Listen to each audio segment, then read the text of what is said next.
The 5 stages of change is a behavioral concept. It tries to break down a period or the stages that people go through when they are presented with something and they make a decision to make a change. Stage 1, pre-contemplation. Maybe you are aware of the change that's needed, or maybe you are not aware of it. If you are aware of it, you really couldn't care less about it. It's just there. It's not something that you're thinking about doing. Number 2 is contemplation. You are definitely aware that change is needed, but you're struggling with the pros and cons, whether you really want to do it or spend any time in it.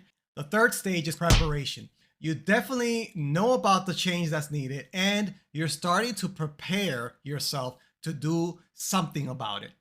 But you're still struggling to know where to begin, how to get started, or what steps to take. The 4th stage is action. So this is where you definitely are starting to take action. This is like your first step, that you're actually implementing something physically. You're doing something to change.